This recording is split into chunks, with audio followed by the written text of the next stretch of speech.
It is good seeing you. Let me get this a bit down. Just to say again what Murray just said, I'm going to be sharing the story of Ligpunt to some extent, but I'm not going to do that at least in a chronological way from beginning in 2010 all the way to now. Rather, what we're going to do is we're going to share bits about lessons that we have learned in the last 8 years as a church, and intertwined with that, there will be bits of the Ligpunt story. Hopefully, it will make sense and it will be encouraging to all of us.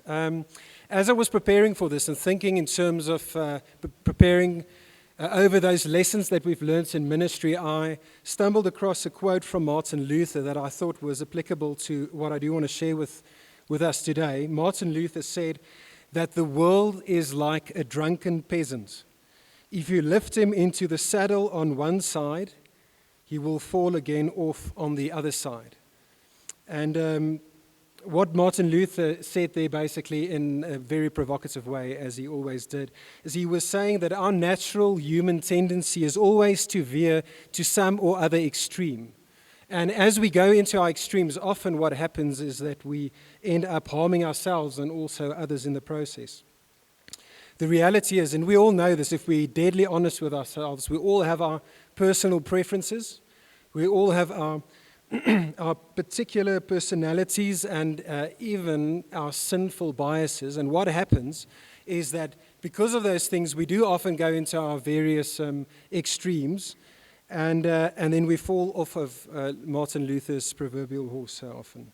Now, Luther, of course, was known for the fact that he countered that tendency with what the theologians and the scholars, the historians out there, coined Luther's theology of paradox. You might be aware of that. So Luther argued that as you come to Scripture, there's actually lots that the Bible has to say, and often you find that there's these seemingly contradictory truths, and what Luther was saying is, well, you don't choose the one side to the neglect of the other, but you try and live in the tension, you try and stay on the horse. And so for Luther, it was stuff like law and gospel, sinner and saint, now and not yet, Lord of all, servant of all, and many, many others. And he was saying to us, let's stay on the horse. Let's not try and resolve many of these things that the Bible say and go into one, fall off on the one side of the horse or the other. And the reason, friends, why I'm mentioning this is because as we were thinking about sharing what were the particular lessons that we've learned in ministry, we realized that this was right at the heart of what we learned in ministry as we were busy with local church ministry, is that there's often multiple things that the Bible is saying, and because of our personalities and our sins and often our preferences, we always want to go into one or other direction instead of keeping the tension and staying on the horse. And so that's what I would like to share with you in our time together. And if I had the time, there was actually 6 different tensions that we are trying to live in, and we have fallen off on both sides over the years. But for the sake of time, I'm going to mention 4, and you can talk to me afterwards if you're interested to hear a bit more about the other 2 that we are living in and struggling with. The first one, and it should be up on the screen behind you, is the one of the tension of being organic yet organizational. You see, when Ligpunt was planted in 2010, we were from the outset drawn to an organic approach to ministry, by which I mean we wanted to be a church that would be highly relational, one where we would be comfortable with messiness, one where everything in the church isn't micromanaged and systematized and into processes and into programs, and where money is rather spent on people than on property. And we were passionate and zealous about that. Theologically, the reason why we wanted to do that is that we were drawn to those very typical passages that you find, and I'm sure that you also love and cherish those passages, such in Acts chapter 2 and Acts chapter 4, where we get this picture of the church being of one heart and soul, that the church had all things in common, that they were breaking bread, yes, having the Lord's Supper in their houses. No way that there was a pastor there because they were 3,000. They didn't have, you do the sums. It's impossible that they had actually a local pastor there.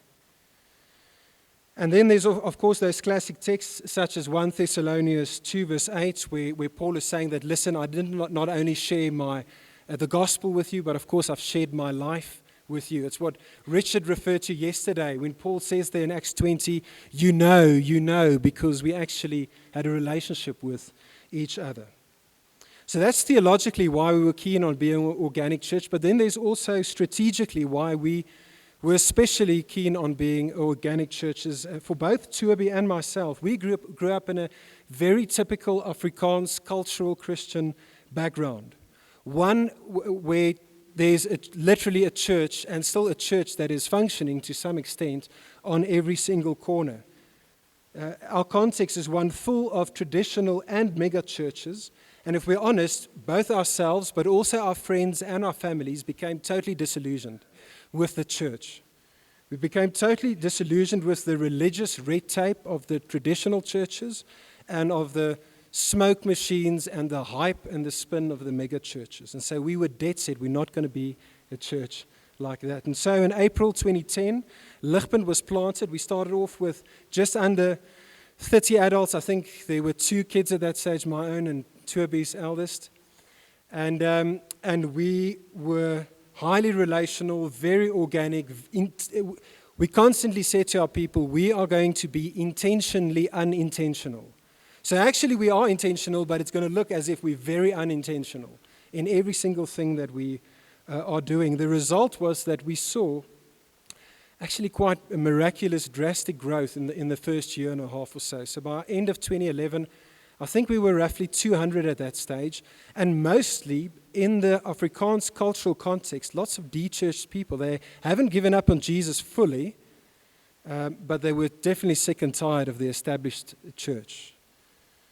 However, as time went by and as our church grew, we quickly realized that only being organic is not only impossible, it's actually unbiblical.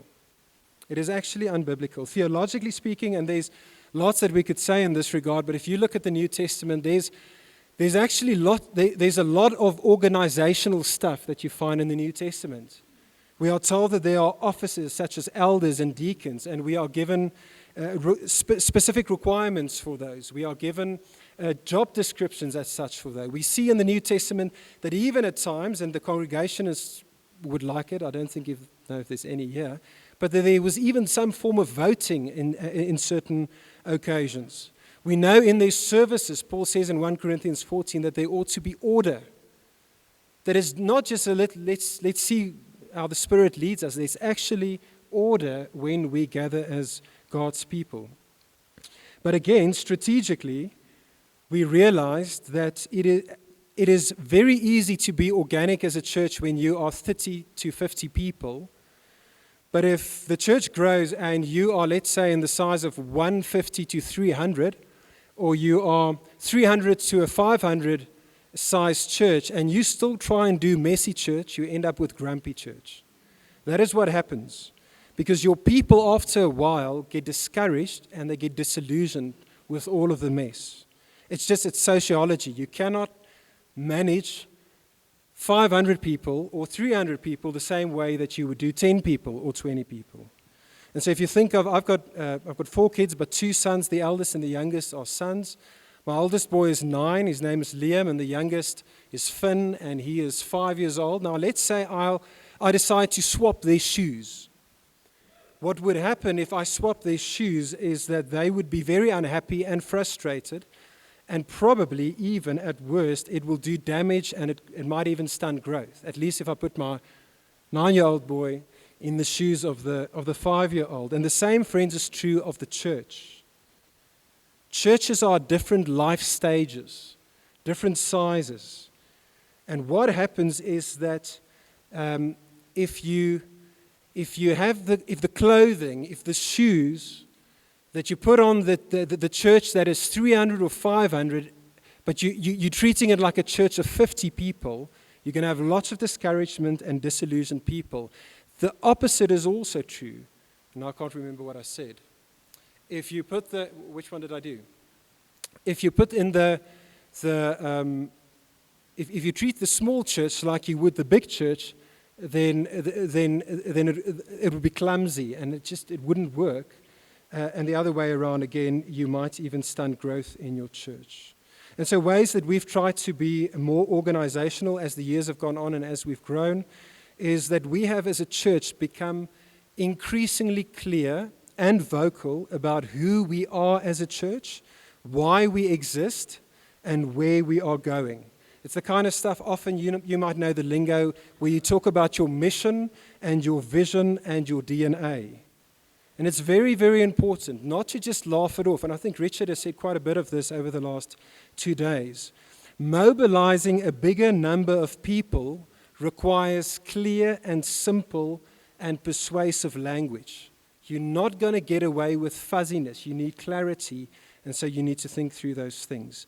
As the years have gone on, we've been forced to write more policies and papers to explain what we do and why we do what we do and how we do what we do. We've had to put in place membership. I think I said it a few years ago at one of the Generate conferences, is that we actually in the beginning were very vocal about the fact that we don't see membership in the Bible. That's nonsense. It's just all organic, and let the Spirit do what the Spirit wants to. And we had to publicly repent over that. A few years in, probably 4 years ago now, we went through a very nasty church discipline situation where we had to make it known to the church the particular unrepentant sin of someone, and that person actually wanted to take legal action against us for defamation of name. And so for that reason, a few others, we realized that we actually need membership, not only to safeguard us from that kind of thing, but actually so that we don't have to go through this kind of mess the whole time, because the congregation knows what they can expect from the elders, and they also know what the elders expect from them as a church. In essence, it's a covenant. People saying, we know why we are in this thing called the local church together. Apart from that, we had to step up and be more organizational when it comes to our communication, communicating in different ways at times and through different mediums at times. When it comes to property, in the beginning we said we'll never spend any time on any money on property, and we had to repent of that too, because you see the staff grew and we needed office space. We needed a bigger office space. Our kids grew and we didn't fit into the 1 or the 2 rooms, and in the winter you can't sit outside anymore any longer. So we had to get more children's spaces, new bathrooms. We had to help our congregation every single week in our church. The people have to do all the setup from scratch and break everything down because we don't own the place.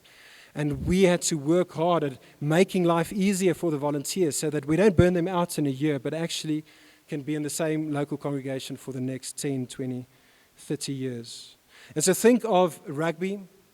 I could have used another sport, but I like rugby. In rugby, of course, there's rules. You can't just do what you want to do. There's actually boundaries. Grenzen, I don't know, is it boundaries? Yeah. There's boundaries and where you can play and what you should do, and when are you outside of the lines. You've got a ref. And if you ignore those things, it's not rugby. It's utterly, utterly chaos. But if you stay within those things, then you can actually enjoy the game, and then it's up for grabs. How you want to play the game, you're free to do that as long as you are doing it within those boundaries. And that is the sort of tension that we trying to sit on the horse here, saying, well, yes, there's this organizational part of being church, but also we want to be organic. The second one is this. The second tension that we have over the years increasingly realized, and we're trying to stay on the horse with this one, is contextualization, being contextual, yet being confessional.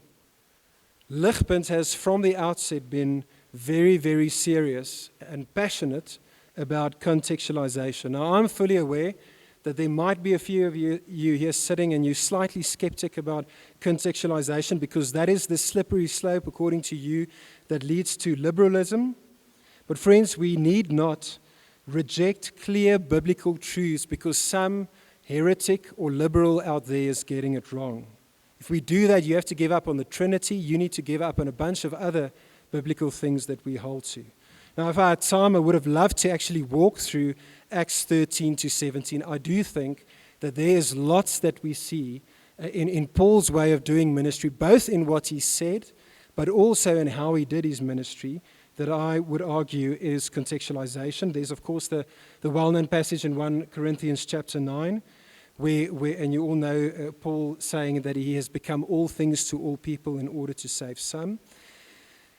But I wanted to draw your attention to a book that I really want to encourage you to read. It's a book from Michael Horton. It's an excellent book called The Gospel Commission, where Michael Horton argues that the Great Commission itself necessitates contextualization. The very fact that Jesus says, "Go and make disciples of all nations," says Horton, requires sensitivity to diverse cultural contexts.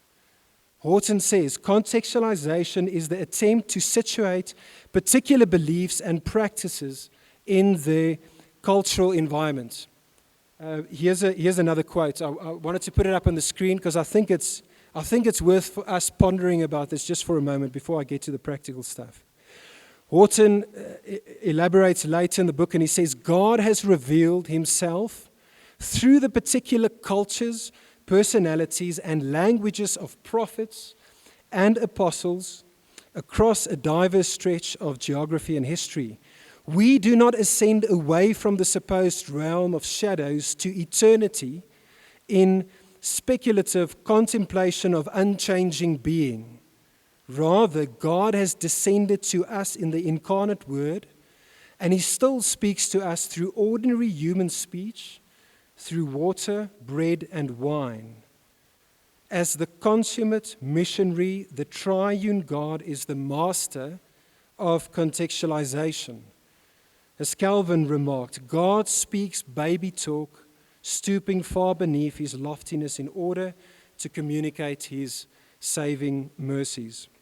And all of this, friends, to say that as a church, as Ligpunt, we did this in the beginning, and we're still doing this, we are constantly asking ourselves, how can we proclaim and display God's never-changing word in categories that will truly be understood by those who we are seeking to make disciples and mature as disciples?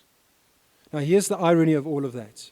The irony is that instead of our burden, our passion to contextualize, instead of leading us down the slippery slope of liberalism, what contextualization has done, i.e. engaging with culture, it has actually made us increasingly confessional over the years.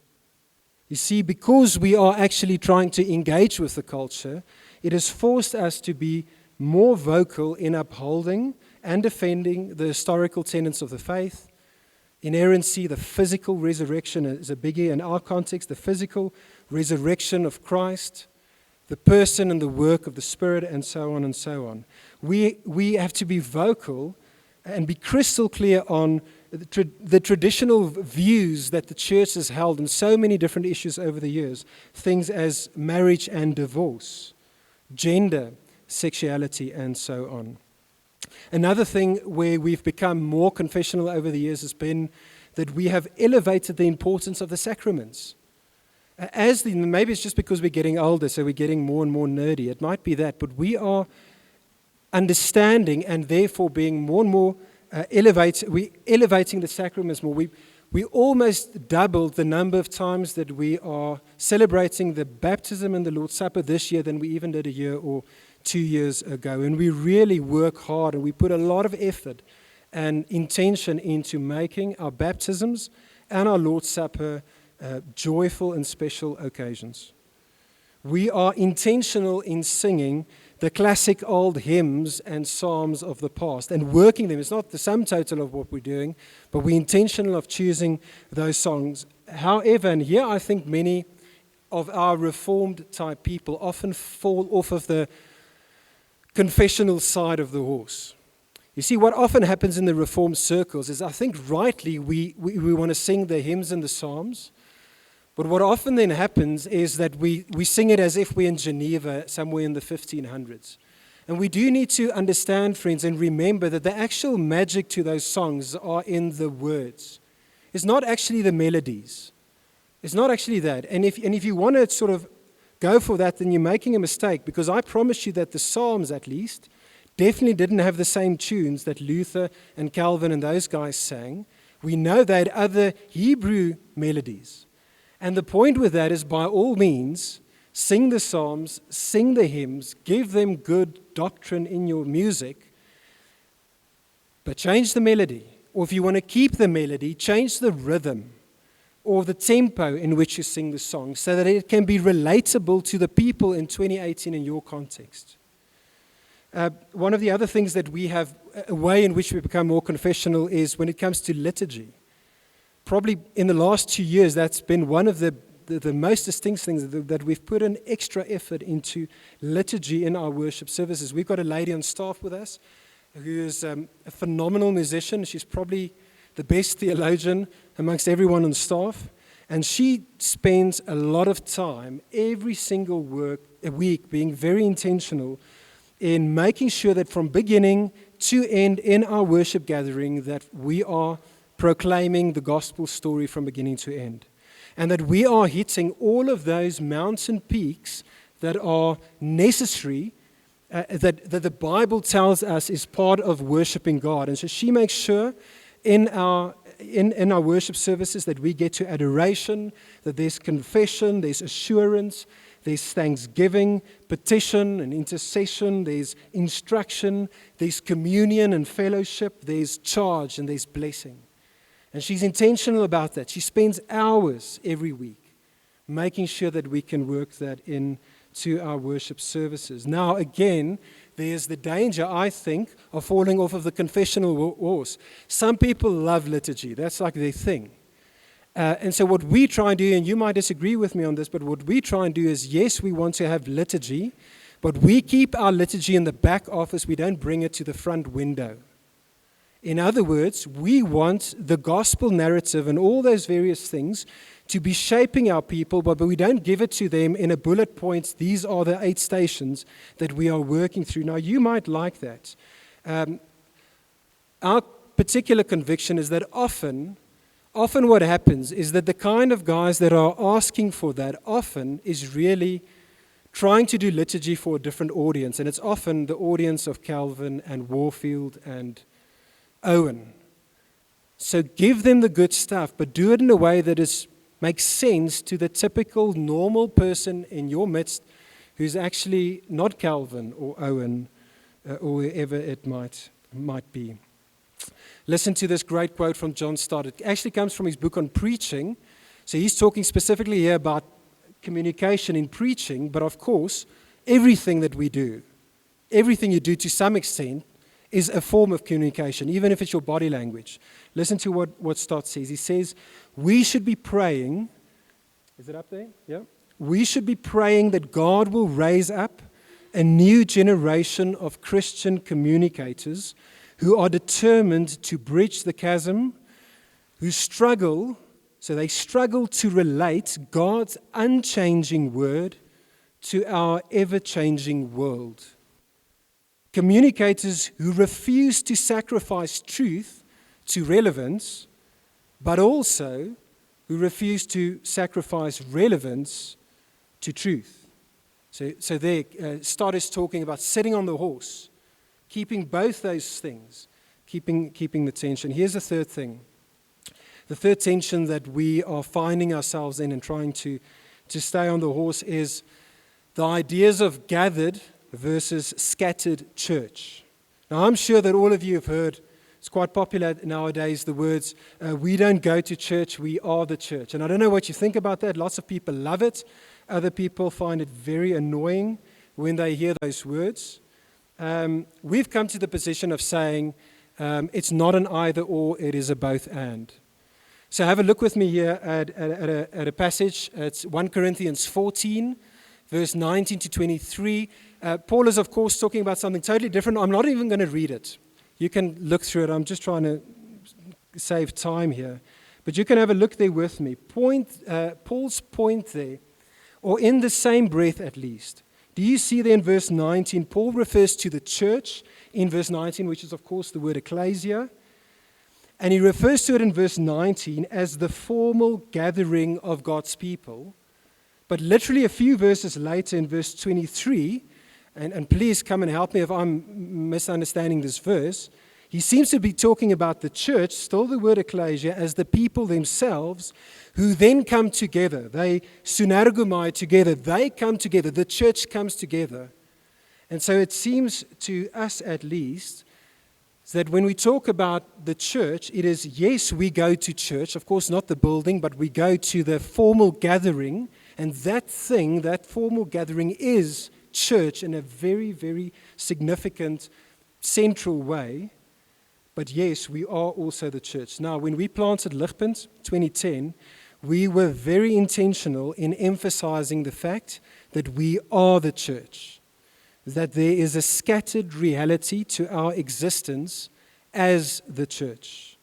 Again, the reason being that in our context, in Pretoria, in a typical, very frustrating Afrikaans cultural Christianity, most people's understanding of church is something that you do for an hour and a half. It's basically a glorified TED talk with a few songs at the end or in the beginning. And so in order to stem that cultural tide, we worked hard at making our small groups. Now, we call our small groups Ligpunt gesinne. In English, it would be Ligpunt families. And we worked very hard in making our Ligpunt families the heart and the engine of who we are as a church and what we do as a church. And so our Ligpunt families is not less than, but it is more than merely Bible studies or support groups. We see our Ligpunt families as smaller expressions of the bigger church. They are groups, ideally in the same area, in the same geographical area, who seek to live out Ligpunt's mission, vision, and values in community with each other in a way that is hopefully more personable and more practical than you can do with 400 people on a Sunday for an hour and a half. And so currently we have, I think it's 28 Ligpunt families scattered around the city of Pretoria. And our Ligpunt families are clustered together, in a sense, into, if I can contextualize here, into parishes. And we have an elder on the ground in each of those parishes, in a sense, overseeing a cluster of Ligpunt families in that particular area. And the job of the staff is to support both the leaders of those groups and the elders so that we can live out who we are as a church, our mission, vision, values, in the context of our Ligpunt gesinne, our Ligpunt families. This is very, very important. Please hear me and please challenge me afterwards on why we're doing it this way. We seek to decentralize. We're not getting this right, but at least trying it is better than nothing. We seek to decentralize ministry at our church. And so at Ligpunt, what we are doing and saying and the way we're functioning is that mission or evangelism is not primarily done through centralized events and gatherings, not primarily. But it is the responsibility of those Ligpunt families to draw their friends and their families into those smaller communities and eventually into the bigger church community. When it comes to mercy ministry at Ligpunt is not a department somewhere at head office to whom we can hand over our servant responsibilities as Christians. No, we have pushed that back to our Ligpunt gesinne and telling them that the diaconal needs in your midst, it is the responsibility of the Ligpunt gesin, of the family, to look after each other. Each of our Ligpunt families, and you might think, oh, but this will be a mess. It is a mess, and it's a glorious mess. What we do is each of our Ligpunt families are called to choose, to pray about, plan, and choose their own external, long-term place of serving within our greater community. It might be a person that somebody knows, it might be a school, it might be an orphanage, whatever it might be. They decided, it's their initiative, and we don't even know half of what's going on there. And so that is what we do there. And then when a particular need, either inside the Ligpunt family or their external serving, becomes something that is too a heavy burden for them to carry, then they will ask the help of one of the other Ligpunt families, or then they would ask the staff or the elders to assist them in this particular area where it seems that the Lord is blessing us as a church. Friends, even when it comes to counseling, we try and push back counseling back into the group so that the bread and butter counseling needs in our midst is happening in our Ligpunt families. Counseling is just a subsection of discipleship. It's all it is. And we're trying to do this, the bread and butter counseling there. Of course, if it is difficult and the particular leader of that group or other people in the Ligpunt family haven't got either the expertise or the time to look after that particular counseling need, they would refer it then to a guy on staff who is full-time there to help with counseling. And in some extreme situations, that would come to the elders to step in and to help at the bigger counseling needs. Very, very important for this to work, and we're trying this, and it always sounds better than it is in reality. But for this to work, a very important component is to tie your small groups to your membership. In other words, at Ligpunt, you cannot be a member of our church if you're not in one of our Ligpunt families. And we've lost lots of people that way. But you cannot be part of this church if you're not in a Ligpunt family, because that is an expression of this thing that we call Ligpunt. But again, same as before, our emphasis on the scattered aspect of church life has not diminished the importance of our Sunday gatherings. If anything, it has enhanced it, because we've realized really why the Sunday gathering is so important. You see, I think what often happens, if we're deadly, brutally honest with ourselves, when we often think of small groups, and whatever you might call them, if we're honest, we think church is that thing that happens on the Sunday, and in order to help the thing that happens on a Sunday, we need small groups to mobilize the thing that is on Sundays. And we at least think it's the other way around. The point is that the Sunday gathering is there. Edification and envisioning and setting the vision and giving the direction is there to infuse and mobilize life that is happening more than an hour and a half in the context of our Ligpunt families. And so think of the language of air war and ground war. What happens in a sense on Sundays, and specifically from the pulpit, is the air war, and then the real ground war is happening in the Ligpunt families, in those smaller groups. And that is then what you are seeking to do through your preaching, expository preaching. And what we do is that the teaching, that the preaching on Sundays is also the specific passage that we would look at in our community groups. And in that way, it's going from the center, working outwards. Mission and vision casting and the instilling of our DNA, it happens on the Sunday.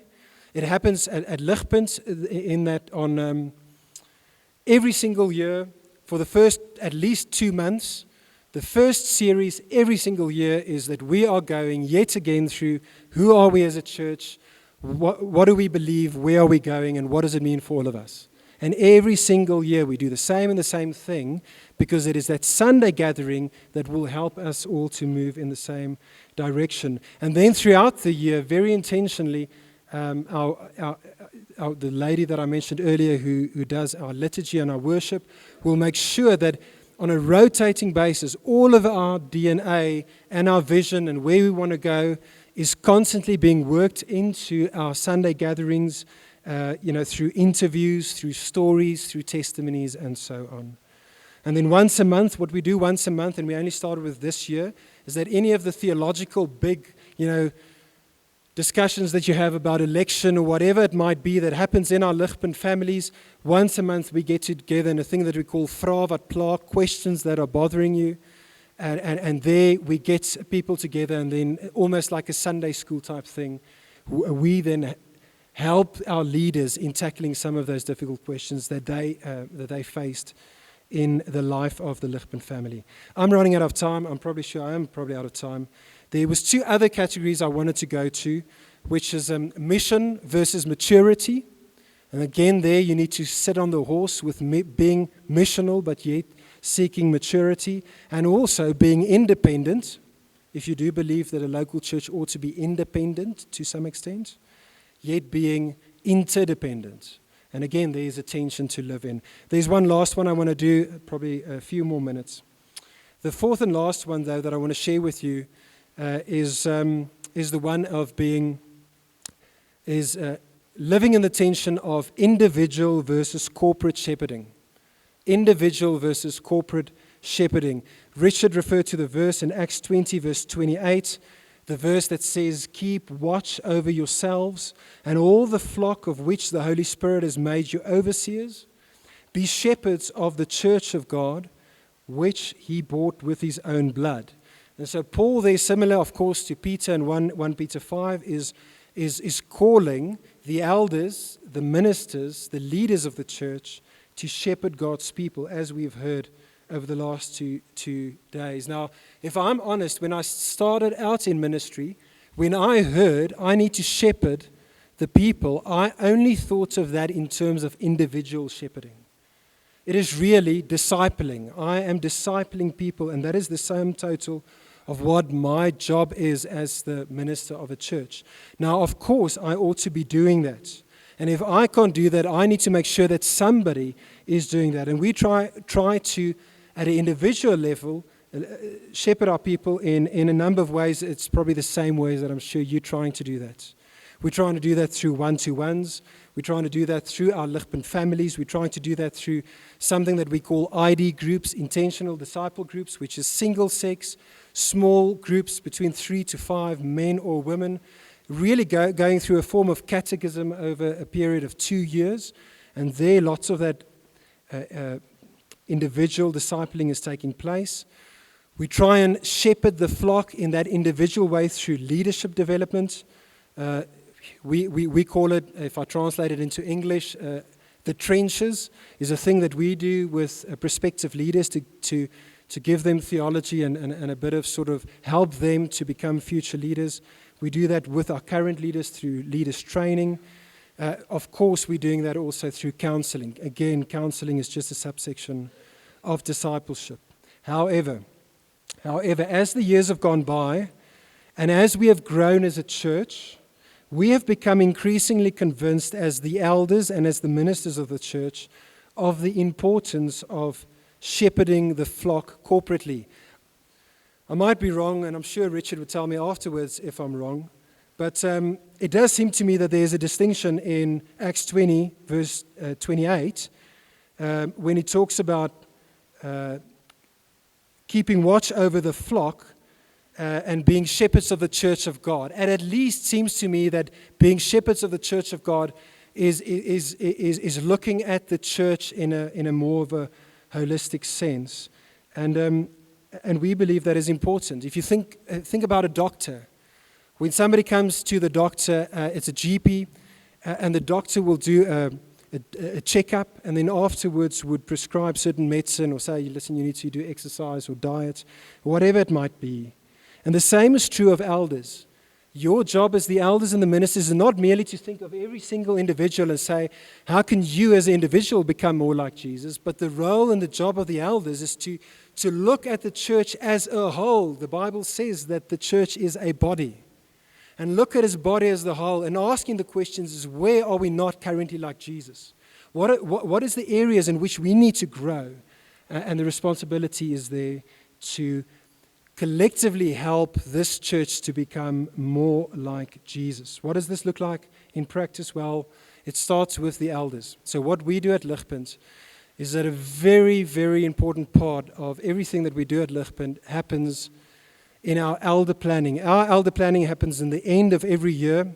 So last year it was roughly September, October, where we're planning for the coming year. What we do as elders when we plan together there is, firstly, we remind ourselves of Ligpunt's calling, our mission, our vision.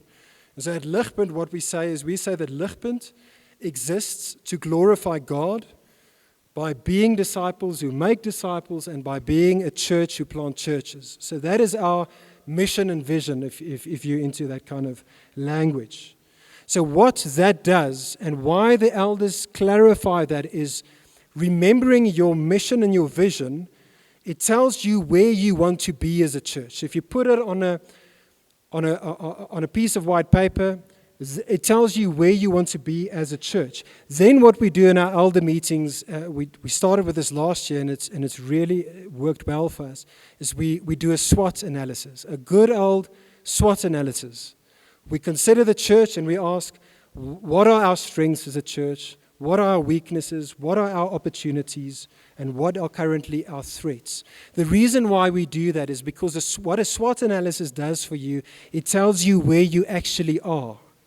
So it's one thing to know where you want to be, but it's another thing to know where you actually are. And then what we do as elders, as we plan, is we then work on strategies, specific strategies for the next year to come. It might be longer-term strategies, but specifically for the year to come. And we ask ourselves, what are the particular strategies, those things that we need to do that will get us from where we are to where we want to be? These strategies then become, in a sense, the goalposts for the coming year.